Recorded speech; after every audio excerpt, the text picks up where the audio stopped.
Good evening. Thank you for joining us tonight. I'm Jessica Leno, and I'm the interim director of the Stanford King Center on Global Development.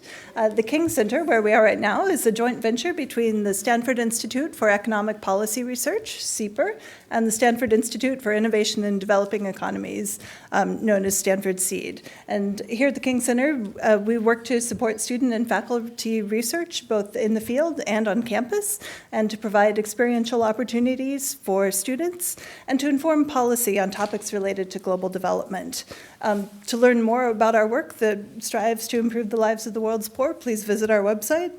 It's kingcenter.stanford.edu.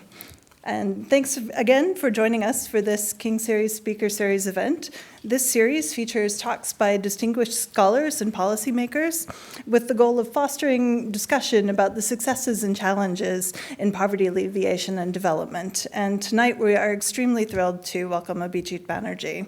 Abhijit is the Ford Foundation International Professor of Economics at MIT, a co-founder of the Abdul Latif Jamil Poverty Action Lab, and co-recipient of the 2019 Nobel Memorial Prize in Economic Sciences, which he shares with Esther Duflo and Michael Kramer for their work on evidence-based policy in economic development. We had the pleasure of welcoming Michael in January to the speaker series, so we're very thrilled that we can bookend our year with two Nobel laureates.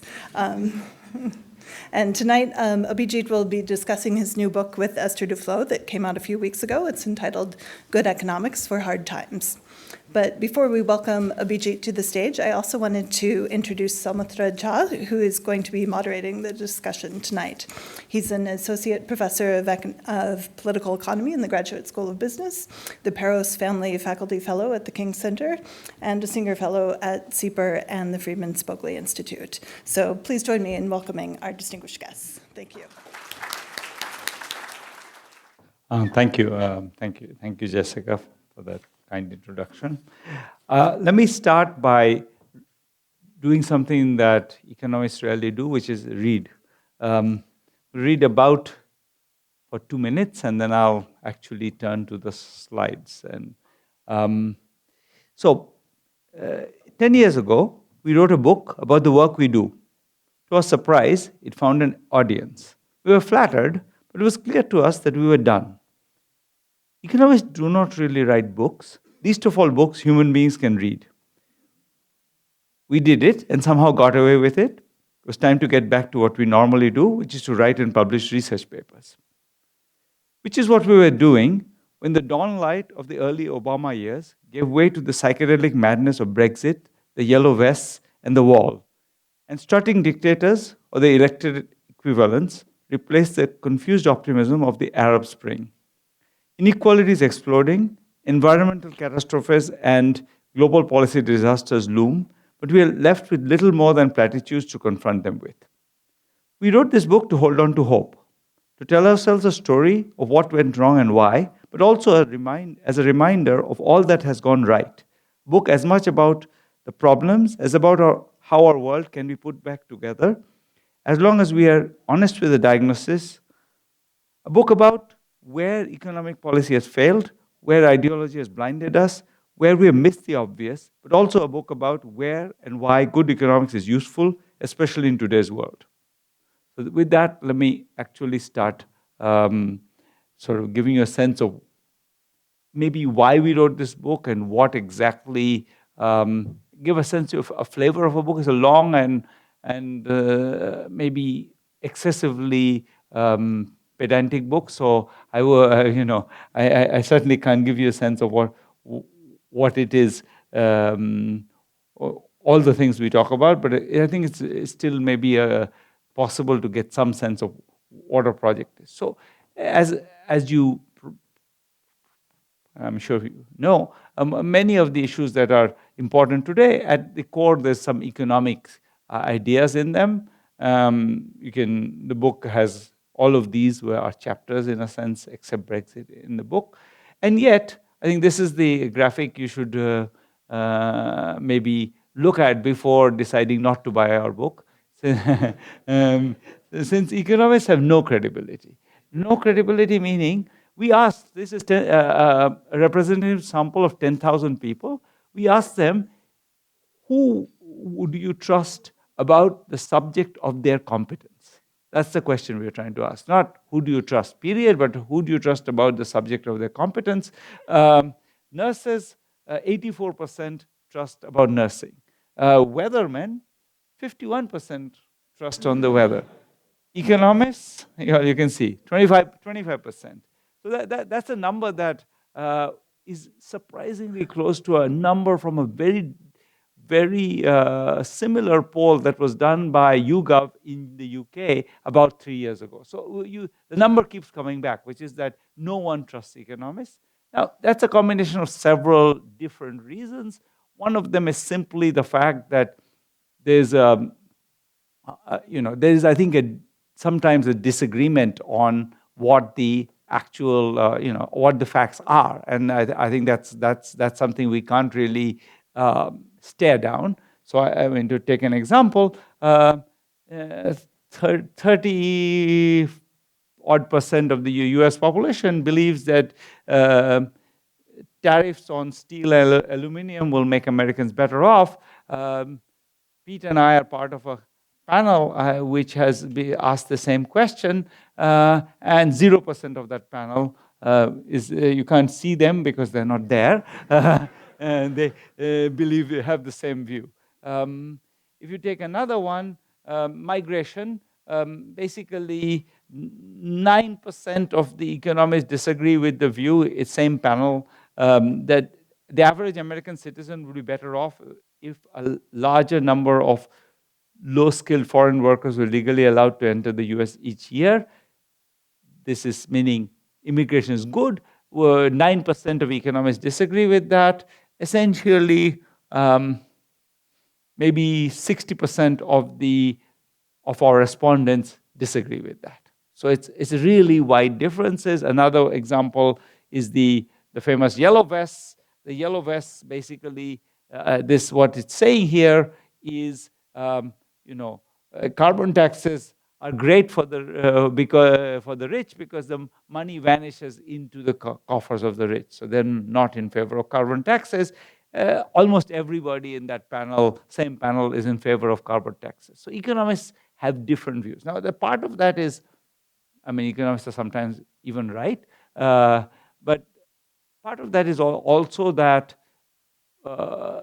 and this is a point I'm going to come back to, we're often pretty bad at listening to exactly what words are being used in our name. So I think we say things which we say them maybe too casually, where we could be more careful in explaining, and I'll try to give an example in a little bit. So I think part of it is that, and part of it is that, and this is part of the motivation and maybe the pedantry explains the pedantry of the book.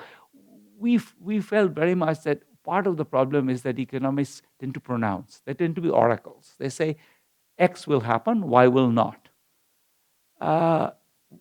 What I think is often missing is the key step of why do we believe that? What makes us believe that? We don't explain the reason why some things that people think are completely self-evident are not actually as self-evident as they think. And I think this is critical for an issue like immigration, where I think economists deeply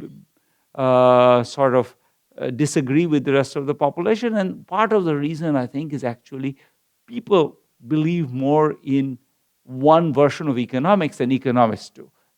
What is that version? People have sort of bought into the idea that, well, there's a supply curve and a demand curve. Immigration means more supply, so the price should go down. The problem with that idea is that immigration also means more demand, for example, for a variety of other reasons, because these immigrants, not only do they work, they also eat. And so the supply curve and the demand curve move, but that's econ 1 or 2, and most people haven't got there. So I think part of what we do is we don't take what I think we know and understand and explain it with enough maybe care and patience to the world. And I'm not saying that we've succeeded in doing it in this book, but I think we're very much trying. We're trying very hard to try to make the case that economists actually, very little in this book that is even close to being original. It's mostly readings of other people's work, since the topics that we covered are actually not topics that we work on. It was more an attempt to say, look, there is a lot of there's a lot at stake here, and maybe these ideas that economists know and understand but don't necessarily bother explaining deserve a more careful and more patient explanation. So that's a lot of the motivation of the book. There's also other things. I think economists do too much of some things. One is predicting.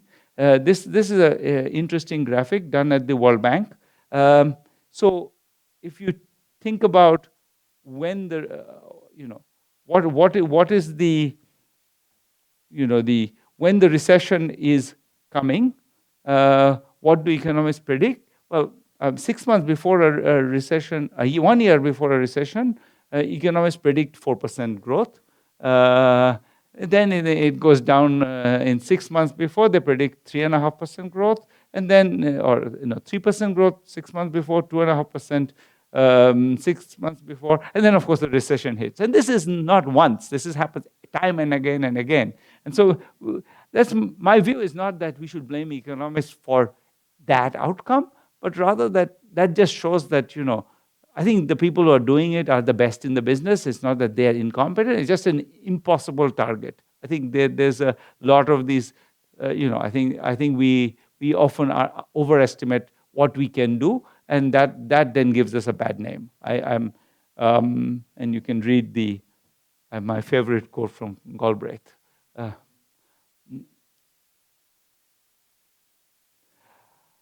So, what I'm going to, we picked 4 lessons out of this book. The book is really not, it doesn't have one message, so it's like every few pages it has a different point to make. So you shouldn't take this as being a description of what you'll read in the book. Then it covers a very small part of it, but I think it's still maybe useful to give you a flavor of what we say. The first claim we're going to make is that financial incentives are overrated. What do I mean by that? I don't mean financial incentives are unimportant, but I mean that I think the way economists have often framed it has a certain dominance over other things, and therefore the way we think about the world, it puts the effect of financial pressures and financial gains central to the narrative of what's happening. And we're not saying it's not important, but that there are other things that often are countervailing. So here's a fact that follows from this idea that economic incentives are very important, which is that if you give people easy money, they're going to become lazy. So these are results from randomized controlled trials done in many countries. And the only fact that you can try to read the small print, but basically there are 2 measures of labor supply. And the first order fact here is that giving people free money doesn't make them lazy. There's no difference between the purple bars and the gray bars. There's no evidence that people become lazy when you give them free money. Indeed, we have a bunch of studies where we find that if you give them money in a particular way, that increases productivity. People work harder when they have free money. And I think that comes out of, overestimating the incentive pressures on people versus, for example, people feeling comfortable, people feeling encouraged, people feeling rewarded, people feeling valued. So I think all of those things, so to continue that, this is an example from the US, this is the Alaska Permanent Fund, and it compares again Alaska with economically similar states, and it looks at employment. Alaska gives all its citizens some free cash. When the free cash comes, it varies, the amount varies over time. Does it affect labor supply? The labor supply trends in Alaska are absolutely identical to similar states. There's just no evidence that people are becoming lazy. Now, here's what's interesting. When we say that, that incentives are not that important. I mean, financial incentives are not that important. I think that's just something people quite well intuit. It's not that, and we're not saying anything deep. We're saying people care about, their dignity, their friendships, their connections, their sense of who they are, their family, their social networks, all of those things. And interestingly, so we asked the same question in two different ways. We asked them, suppose you were given free money, would you stop working? Or a different question we asked is, if you heard there was a better job somewhere else, would you move to take it? Or if the taxes went up, would you stop working? So all of these kinds of questions. And the systematic difference comes from when you ask people, they say, first we ask them, what's your view of what the average citizen will do?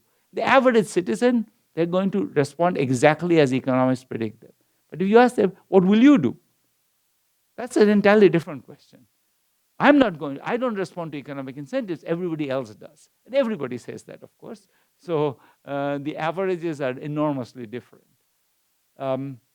And I think that's saying people quite understand that, life is more than about being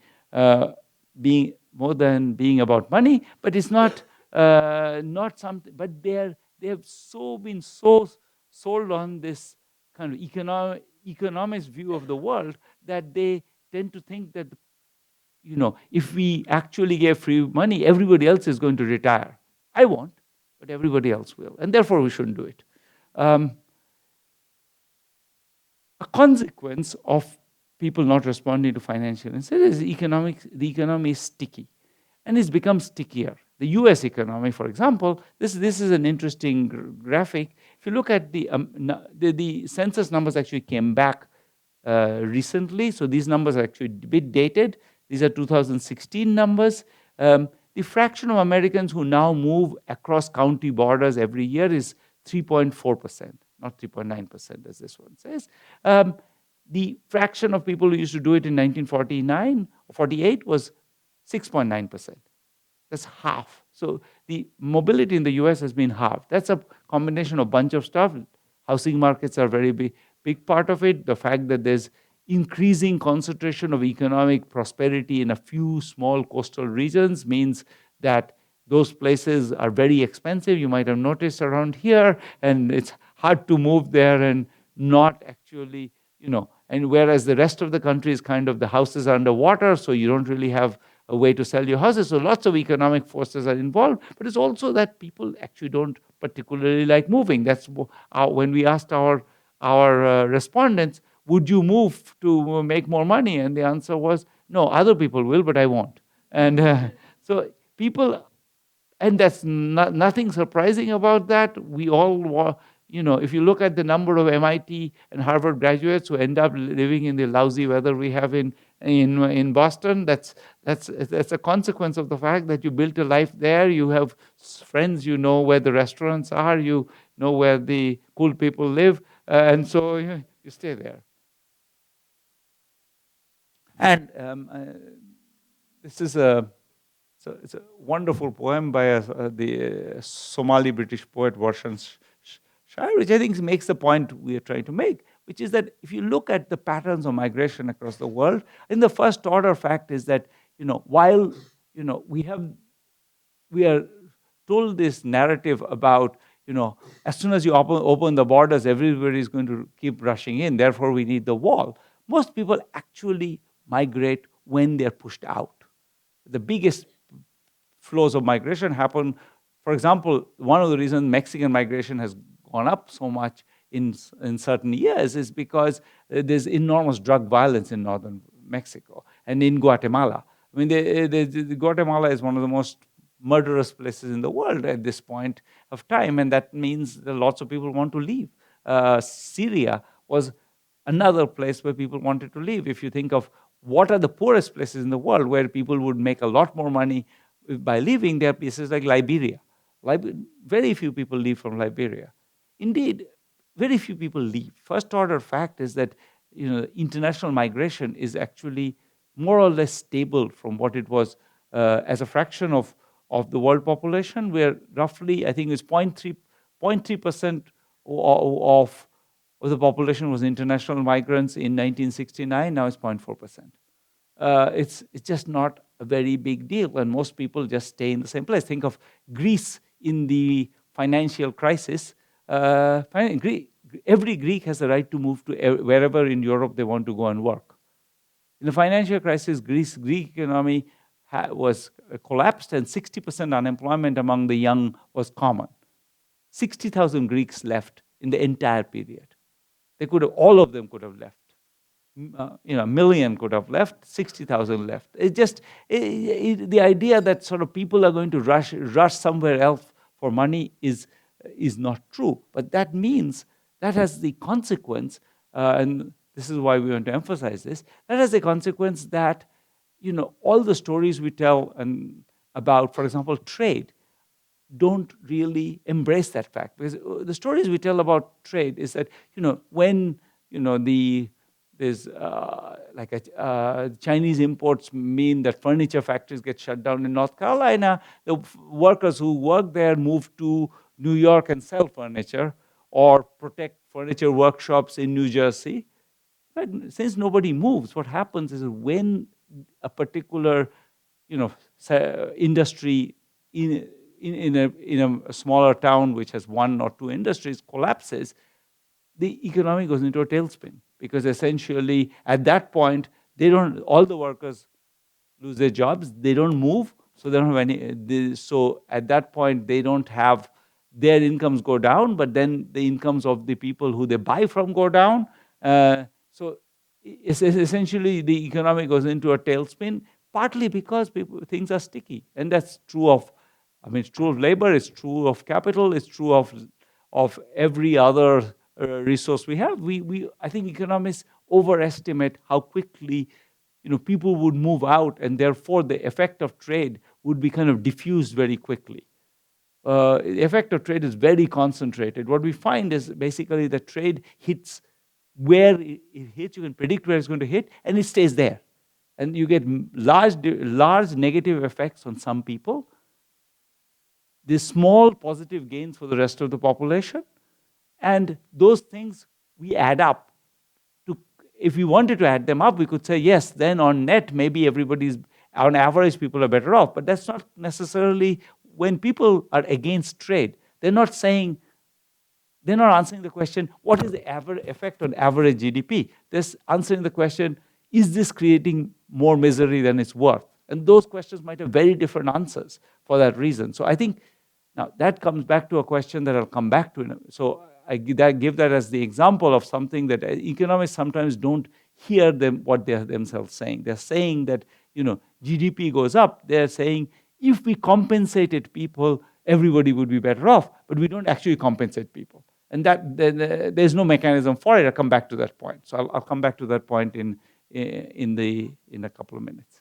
The next point I want to make is that another idea that we emphasize in the book is that basically taste, the gustibus, is not simply given, racism is not a given fact about people, nor is whatever misogyny, nor is any of the other forms of prejudice. These are all outcomes of various other forces. Some part of it might be, whatever, people might be born with it, but I think a lot of it is a result of many other forces. And to illustrate the fact that we get, people's identities are very fluid, here's an example. It's a very beautiful experiment by Ernst Fehr and several others in Zurich. So what they do is they take a bunch of bankers. All of them are bankers. Almost all of them are male. They invite them into a lab, and half of them, they choose them at random and say, let's talk about your weekend. They talk about their community activities, what they did, their friends, etc. The other half, let's talk about your job, and they talk about making money. Then after this happens, they let both groups play the same game. The game is kind of mindless. You go into a room, a closed room, and toss a coin. if you get paid by the number of tales you report. So the people who talked about their weekend life, they report 52% tales, meaning they are telling the truth, basically. The bankers report 65% tales. These are all bankers. All of them are bankers. Some of them were primed to remember that they're bankers. Others were not primed to remember they're bankers, and they behaved radically differently. I mean, if that can happen to a set of bankers in 5 minutes of discussion of their life, then you can imagine that the idea that preferences are somehow given and therefore we need to live with the fact that there is so much prejudice and anger is I think a mistake. I think we should absolutely acknowledge it, but we should realize that the same people who are prejudiced and angry are also generous and giving in other states of the or in other parts of their life. And I think we need to be proactive in recognizing that preferences are, as much as anything else, outcomes of the history that we have delivered right now. The last point I want to make is and this relates to the previous point, which is that I think partly people hold on to, partly the rise of, I think, prejudice is actually in a sense of as a result of people's attempt to hold on to their identities. That in a sense, so I think there's a very nice line in Hillbilly Elegies, which basically says, look, if you don't, Hillbilly Elegies is about in Appalachia in Ohio, lives of white working classes, and the author who's from there says, well, I was looking at these lives and it looked very much like what William Julius Wilson had written about 25 years ago about the lives of inner city black people in Chicago, and the same kind of collapse of values in a sense. And I think it's interesting. It misses, I think, the key point, which is that I think when that happens, people actually know that. They feel very much that so far I felt superior to those other people. Now I don't anymore, because I see that my life is collapsing. But then I have to hate those people more, because those people, now they have to be criminals. Because if they're not criminals, then who am I? I have to be superior to them. So I think there's an intimate connection between letting people's lives collapse and prejudice, and the rise of prejudice, I'm going to claim. And what that tells us is that I think we need to think about how, not just about how to make the economy grow faster, but also how to make people make their lives whole. I think that's very important. And the word we use is dignity. We say dignity. I think dignity is something that I think is a word that's rarely used in economics, but I think is one that needs to be thought about. Dignity, I don't mean anything particularly abstract. I mean, for example, the fact that many people, right now is the moment in US history where if you take white non-Hispanics, the death rate has been climbing year after year. This is the first time since 1919. The influenza epidemic was the last time that the death rate so the death rates of, for example, every other social group in the US is actually falling now, even now, 2016 to 19 is falling. It's only, and I think this is a group that's feeling completely that their sense of their life has been taken away from them. So let me just to end. So if you take this set of ideas seriously, and I'm trying to claim that there's some connection between them, I would say I'm overselling the connection. We don't say that everything is because one thing is driving the other. But I think in the interests of being emphatic, so the book is more nuanced than what I'm saying. I think what does it say about? So one thing that I've already said is this idea that there's gains from trade, but there's also pains from trade. And pains from trade, we economists are being too casual about the pains from trade. This actually, one of the remarkable facts of the US is that the US, in the Moynihan, Daniel Patrick Moynihan was a senator from New York in the early 70s, lobbied for a bill which is called the Trade Assistance Act. Trade Adjustment Assistance Act, TAA. TAA is a program which says basically if you been hurt by trade, we're going to try to help you make your life whole. So give you extended welfare and some credits for going back to school, etc. It's a program that's been on the books all along. It's a program that no one knows about and no one uses. There's actually an impact evaluation of it using the fact that judges who decide whether you are entitled to it or not, a few judges allow it and most judges don't. So some people get it and others don't. When you get it, you gain $50,000. That's the estimate of the impact of that program. It's a program that no one knows about, to the point where in the top quartile of trade-affected districts in the US, the amount of money you get from TAA per capita per year is 55 cents or something like that. The amount they lose in those districts is $950. So this is a program that exists, is not used. So I want to say that this is not, we don't need miracles, we just need to unleash what is there. And part of that is just not recognizing that these are important. The second one is, I think to pay for many of these things, we'll need more money. And I think taxes are, I think I know in the US it's a dirty word, but it's one that I think is going to be, I think if the US has to go back together, I think taxes have to go up.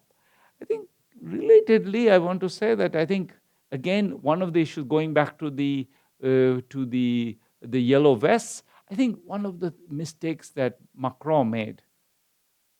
So I think the carbon tax is a great idea. Economists love it. What economists don't spend enough time worrying about is what that means for somebody. I was talking to Arun this afternoon. I was saying in the Central Valley in California, you pay the same gasoline prices as you pay in San Francisco. That probably is hard to avoid. But what is easy to avoid is that the extra money you get from high carbon taxes doesn't have to go into the general coffers of the state. They could be designated to help the people who are actually suffering, the people for whom, and this is what Macron, when he imposed the taxes on gasoline, which led the yellow vest to protest, he at the same time cut both corporate taxes and wealth taxes. That was the reason why people got really upset. Because you are first, you're taking from us, and then you're giving it back to the rich. That's what made people really upset. So I do think that fighting climate change is essential, but I think we have to think about how the compensating mechanisms work. That's a general theme, which is, I think if we want to put things back together, I think we have to think about how to compensate people for their losses. And finally, it's been long enough that we've talked about welfare queens and all the lazy people. Most people who are actually poor are poor less because they are somehow bad people, but that something happened in their life and it was very hard to go back to where they started. And I think the idea that somehow we should be so this is the Victorian poorhouse where they made very narrow beds so that nobody wanted to stay in poor houses. That just make it sufficiently unpleasant that you don't want to be poor. I think the idea that incentives are going to get poor out of poverty has been sold for long enough, and I think we can be done with it. I'm going to stop there. I already said this. I think putting dignity at the center of social protection, thinking about what it means to have a life rather than some money or being able to afford food stamps, thinking about what it means for people to lose their entire life, their sense of who they are, the jobs that they had for 20 years, what that means to them, and therefore what it would take to put it back. I think that's an important part of creating effective compensating mechanisms. So I'll stop there. Well, it's a real delight for you to join us. I know you're off to Stockholm soon after this, so we particularly appreciate it. I mean, there's a very good flight from here. You should try it. So, I had the privilege of reading the book, and Abhijit was very, very modest. I mean, it's a tour de force. I'm still absorbing it. I think some of my students are in the room. You're going to get assigned it in future years for sure. Sales. Might as well buy a copy now. But I think one thing that really comes out of the book is something that you highlighted just now, that economists aren't very trusted, and we're kind of down there with politicians right now, even when talking about economics, which is troubling. But I think a key tenet of the book is that economists really should not pronounce on things from high, and really, we should be showing our work, so to speak. And so, the book is really about the evidence, talking about the evidence by which we draw our conclusions. I think this is done particularly powerfully in your chapter on immigration, where you kind of summarize the evidence about low-skilled workers' wages, and you use data like from David Card's work and that of others on the Mariel boat lifts, showing that low-skilled wages don't change even when you have large shocks. But has showing the work been persuasive for that so far? In the way that you've presented this. I mean, I'm speaking to the converted. It's completely. I have no idea. I do think the evidence is rather striking, and I think what we try to do more. I think it's not just David Card. There are many people's work we kind of describe. I think the point that I was making before, I think, is key, which is I think people don't believe it when you say it. They say, you guys, we don't trust you in any case. This is a proof that you're lying. So I think what we're trying to do very much is to explain why actually it's not so implausible. It's a nice one example we give is that the one place where you find that there is an effect on the wages of low-wage workers, and that's maybe the exception that proves the rule, is when Germany, in parts of Germany, allowed Czech workers to come in for the day and work. But that meant that these workers, so that's where wages did go down. Now, why is that different? It's because these people didn't stay there. They went back in the night to buy their groceries at home, and therefore the wages didn't go, the demand effect, which kind of compensates for the supply effect, didn't happen. So in that sense, I do think that what we take the trouble to do, I don't know if it convinces anybody at the margin, is to explain why what we're saying isn't outlandish. It's sort of consistent with normal economics. It's just normal economics 102. So related to this, I think many of these major policy experiments require they require using natural experiment thinking. Often instrumental variables and things like that, which are econometrics 103 rather than.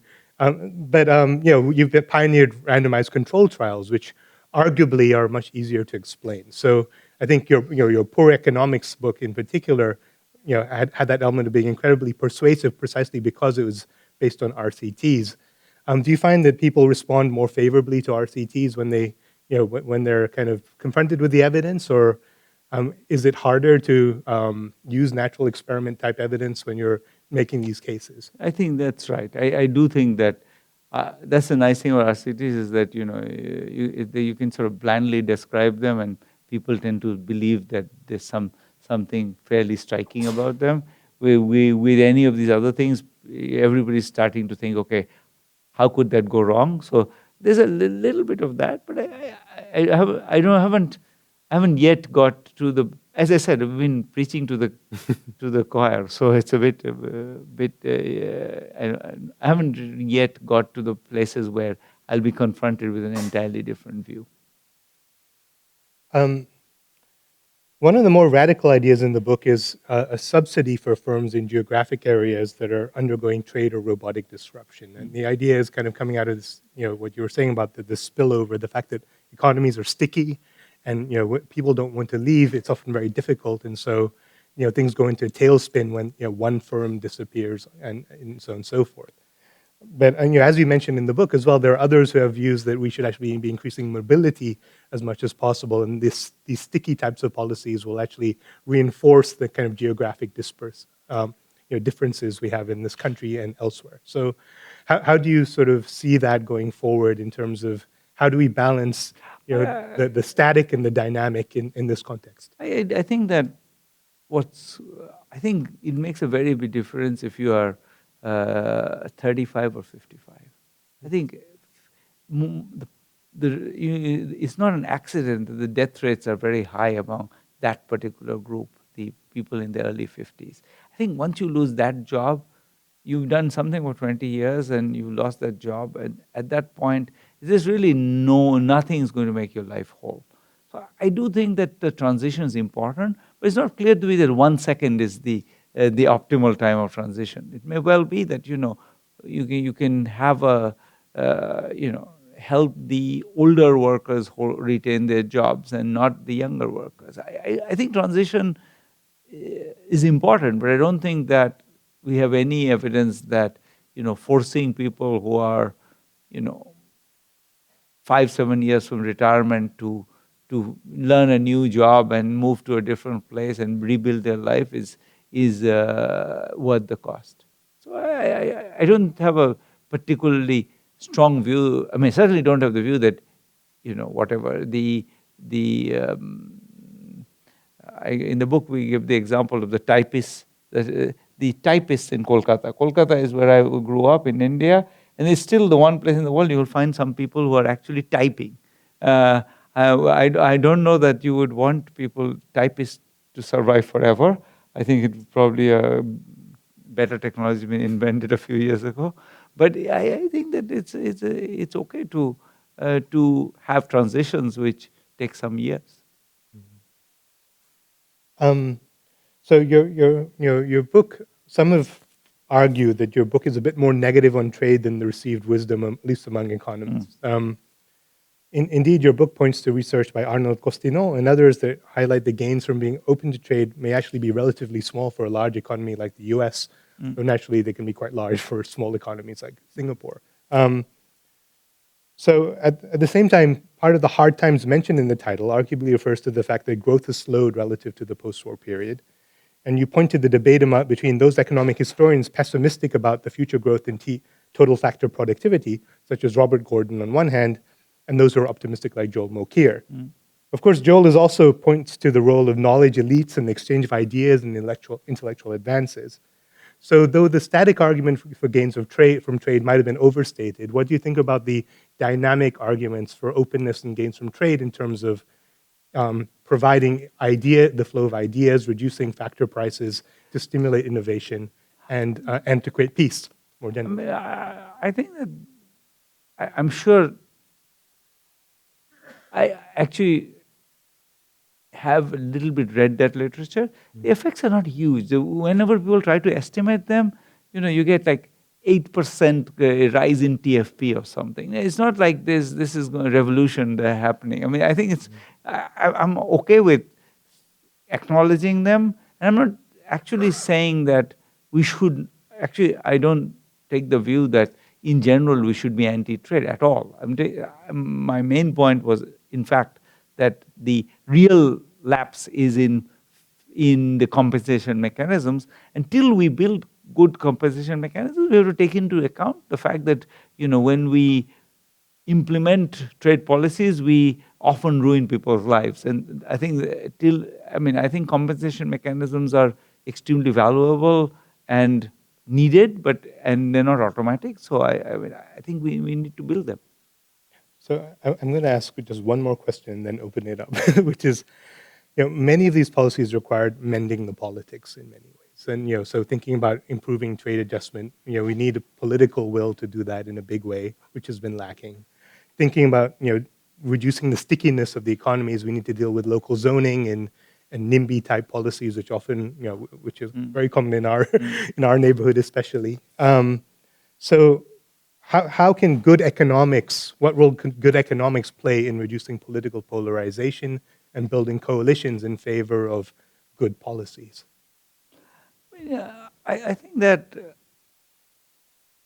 for example, I'll give you the point that maybe the most controversial point we make in the book. I'll just in the interest of flagging how insane we are. We make the point that one of the most damaging things economics has done over the last 30 years is undermine this a sense that government is actually a potentially positive institution. That somehow there is a sense of, that and I think that that's critical to that's critical to building the political consensus. If government is all bad, then it's hard to build a political consensus for anything. And I think we have successfully undermined the credibility of the government by essentially arguing, oh, there are all kinds of bad things happening in government. I always thought that can't be the right benchmark, because after all, governments do things which precisely for the reason that the market doesn't do it. So to say that the market doesn't have, when I sell apples, there is no corruption, is true, but it's not interesting. The government is precisely not selling things at the market price, and therefore there is corruption. So I think the idea that some corruption damns government is one of the most damning ideas, I think, for all of the political economics. Created a basis for mistrust in government at levels which are, if you think it's interesting actually who in the US, what the view of redistribution in the US is. So one thing we emphasize in the book is that it's poor people who really don't trust redistribution. Rich people are more willing to redistribute than poor people. And this is just in our poll again. And it's striking is, how backwards that is, but from the formal kind of traditional political economic point of view, but I think it makes perfect sense. They're the people who have sort of been, I think, most, sort of fed the idea that the governments are the problem and not these are mostly in the Midwest, in the South, where the governments have been bad and they've been fed the idea that the bad governments is the source of their problems. I think that it's really quite. I think this idea that governments are all bad. I mean, after all, I worked on any number of government failures all my life. So I am not exactly an idealist there. But I would say that given that, I think it's so damaging to just blanket demolish credibility in the government. With that, open to questions from the floor. Yes?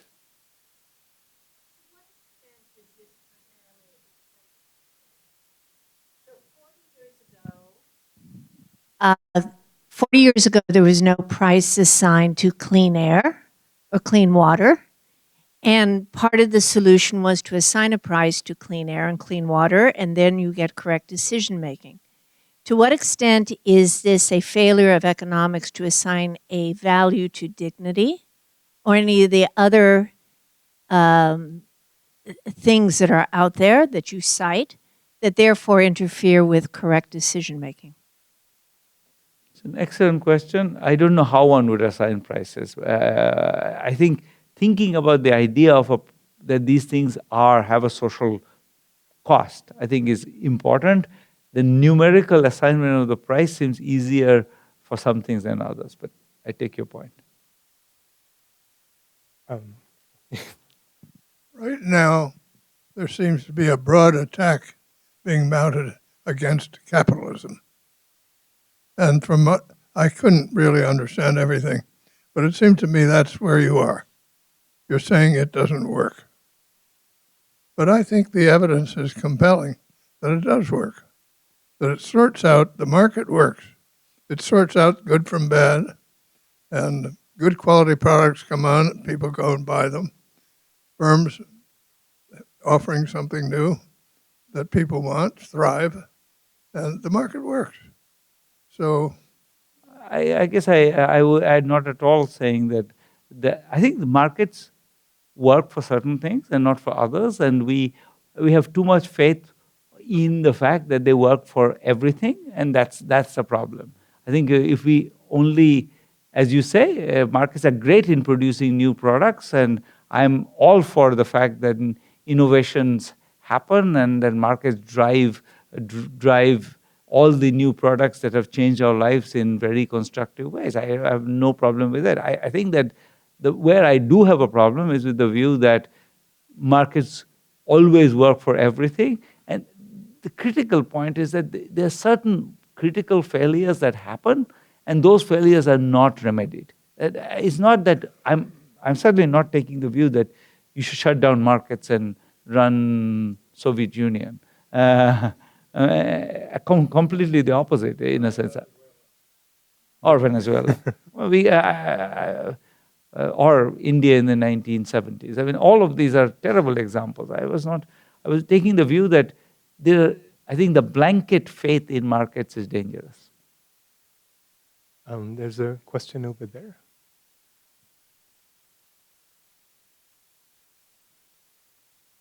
Yeah. Okay, I don't know. Okay. I was curious about bringing together the ideas of the sticky markets and redistributive policies, because a lot of propositions involve economic incentives to get now productive industries like tech to move into areas that are less well off or are feeling the pain of trade.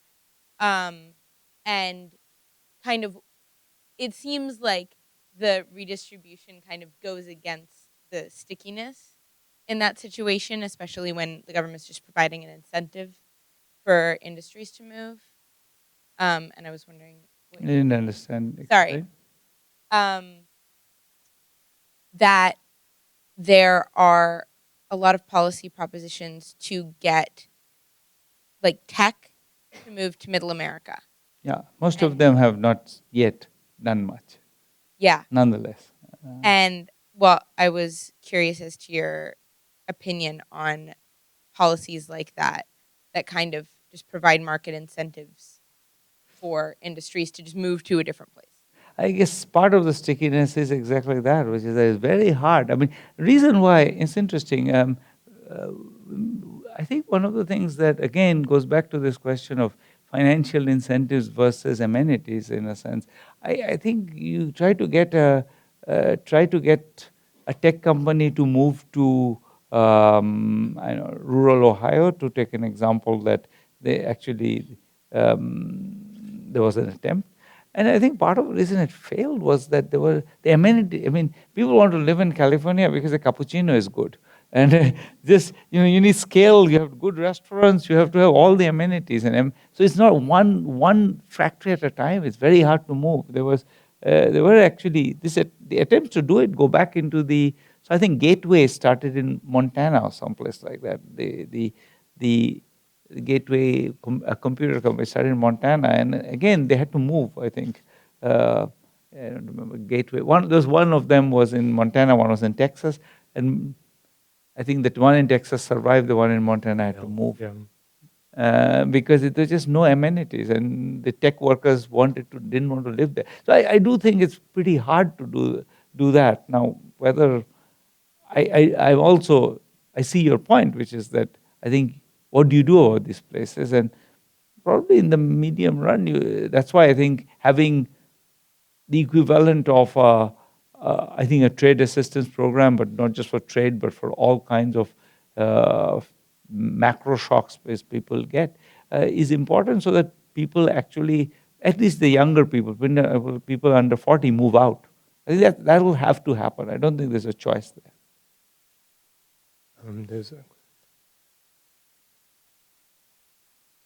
First of all, I want to congratulate you on your award that you got, Nobel Prize. Thank you. God bless you. When I think about economics, I think about data. I want to welcome you to Silicon Valley. How much do you think data is incorrect because of the impact of technology? I'm thinking about, this is a modest example. Years ago, I used to go to the library. It took time. money to pay for the car, etc. Today, what do I do? Mhm. How do you think technology is changing data that is not correctly affected in terms of, I'm thinking about people in lower economic situation over a 10-year period of time, maybe their condition is much better than is being reported based on government economic data. I think that's an interesting question. I think in the book we have actually a section on exactly this, which is are we mismeasuring productivity growth? Because, and I think there's actually, we discuss a bunch of the high estimates, low estimates.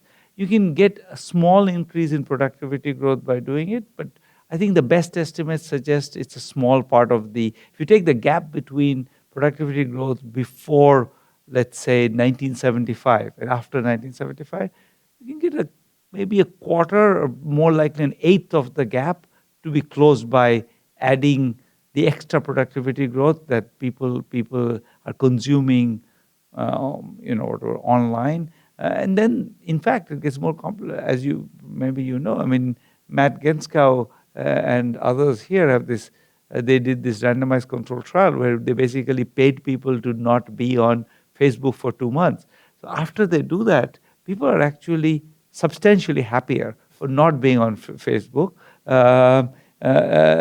They now, however, what makes it a little more ambiguous is they eventually they go back to Facebook. Now, whether they go back because all their friends are on Facebook and therefore there's no way to communicate, or because they actually love Facebook and they just are wrong in saying they're unhappy, I don't know. But I think they are much happier when the measures say that when you stop Facebook, people become happier. So I don't know. This is all to say that I think this is a murky area. People are, economists are very aware of the fact that this is posing a big problem because there's lots of free goods basically. You don't directly pay for Facebook. Maybe you pay for it in some subliminal way, but and therefore you get how do you price it into the GDP? So it's a very good question.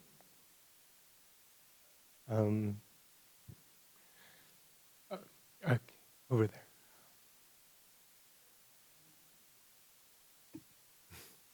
Hi. Thanks for your talk. I'm over here.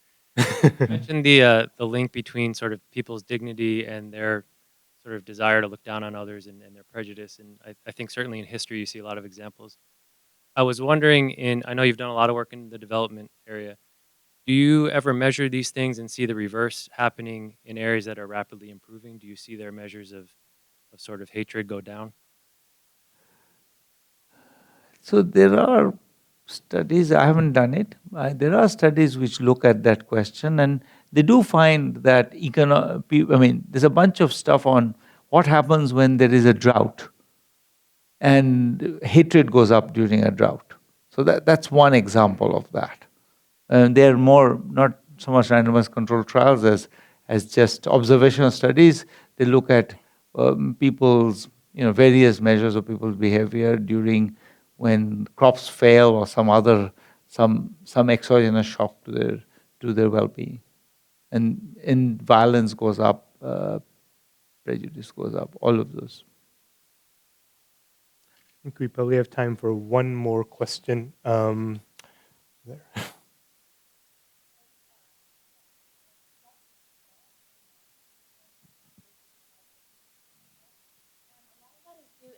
To the influence of technology coming out of Silicon Valley. And I was wondering if you think that there are ways that technology can develop in a way that doesn't destroy people's lives like that. It turns out I'm maybe less down on Silicon Valley than you are. I don't know that I would say right now I've seen estimates of the effects of AI. They're small. So far, the impact of AI on employment, my colleague Daron Acemoglu has a series of papers on this, and it's not huge yet. I think people are worried that it's going to become huge, but I think right now I don't think the estimated effects are large. Right, okay, over there.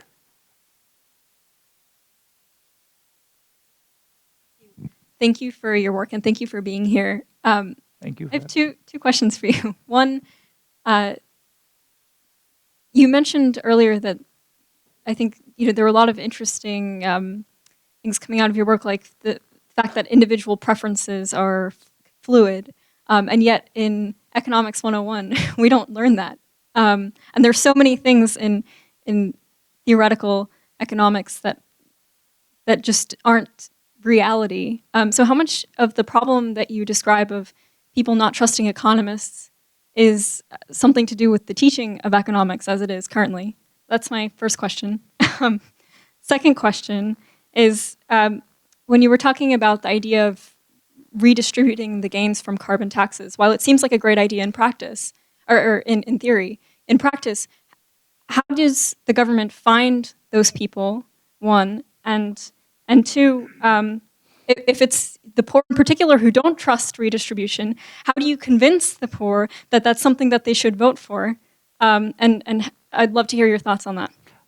So on the first one, I think yes, we should. I think the teaching of I think Econ 101, the way it's taught it does create a lot of these misunderstandings. On the second one, I think it's an interesting question. I think that I think I would say the tragedy of the US is the opposite in a sense on that one point, which is that, in fact, you could have predicted very easily where the impacts of trade would be. We kind of knew, so it was a kind of tragedy happening in slow motion. You knew where it's going to come. It's a sort of Greek tragedy. You know where that it's going to hit them. You can sort of see it coming, and it hits them just like you would have predicted. It's not that these were unexpected things, and we couldn't have guessed what the big Chinese exports would be. They were, I think, we were in a reasonably good place to do it. So I would say targeting is not that hard in the US. We have plenty of data. We understand where we produce furniture and what are the goods on which the margins are huge. So I actually think that on the question of how do you persuade the poor, I think you have to start by delivering something they want. And it's true that in the beginning they're not going to be willing to pay for it, but I think there is some chicken and egg problem there, which is that if they think that the government delivers nothing useful, then they don't want to pay for it, but then you don't have any money. So we have to deal with that. Well, thank you so much for joining us. Thank you. It's been a real pleasure.